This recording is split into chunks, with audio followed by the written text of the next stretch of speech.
Rema hari ini, Amsal 29 ayat 18. Bila tidak ada wahyu, menjadi liarlah rakyat. Berbahagialah orang yang berpegang pada hukum. Di Spanyol, terdapat sebuah proyek ambisius bernama Ciudad Real Central Airport. Bandara ini dibangun di awal 2000-an dengan biaya lebih dari $1 miliar, lengkap dengan landasan pacu sepanjang 4 km. Namun hanya beberapa tahun setelah dibuka, bandara itu ditutup dan dibiarkan mangkrak. Proyek ini dianggap gagal karena tidak direncanakan dengan matang, dibangun terlalu jauh dari kota besar, dan bahkan melanggar wilayah konservasi.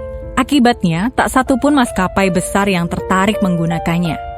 Hal yang sama bisa terjadi dalam kehidupan rohani kita. Amsal 29 ayat 18 mengingatkan bahwa tanpa wahyu atau visi dari Tuhan, umat akan berjalan tanpa arah, menjadi liar, dan tercerai-berai. Visi bukan hanya impian besar, tapi kompas ilahi yang menjaga kita tetap di jalur yang benar. Visi dari Tuhan bukan sekedar rencana hebat. Itu adalah arah surgawi yang memberi makna, kekuatan, dan keteguhan dalam setiap langkah kita. Tanpa visi itu, kita bisa kehabisan tenaga, kehilangan arah, dan berhenti di tengah jalan sebelum menghasilkan apa-apa. Seperti proyek bandara tadi, hidup yang dibangun tanpa visi ilahi bisa terlihat megah di luar, tapi kosong dan rapuh di dalam. Kita bisa sibuk, ambisius, dan penuh aktivitas.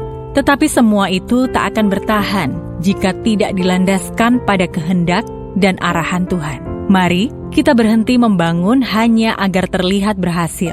Bukalah hati, dengarkan suaranya, dan bangun hidup kita berdasarkan visi yang Tuhan tanamkan. Hidup yang dibangun atas wahyu akan bertahan, berbuah, dan menjadi berkat. Selidiki, apakah arah hidup Anda saat ini didasarkan pada visi dari Tuhan atau hanya ambisi pribadi? Pernahkah Anda merasa lelah karena terus membangun sesuatu, tapi ternyata tanpa kejelasan arah dari Tuhan? Apa langkah praktis yang bisa Anda lakukan untuk lebih peka mendengar suara Tuhan dan mengikut visinya? Tuhan Yesus, kami tidak ingin membangun kehidupan kami hanya berdasarkan keinginan atau rencana sendiri. Bukalah mata dan hati kami agar kami peka melihat visi yang Engkau berikan.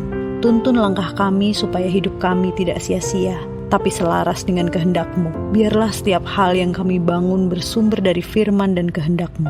Di dalam nama Tuhan Yesus kami berdoa. Amin. Tanpa visi yang kuat, bahkan proyek yang luar biasa pun bisa mangkrak.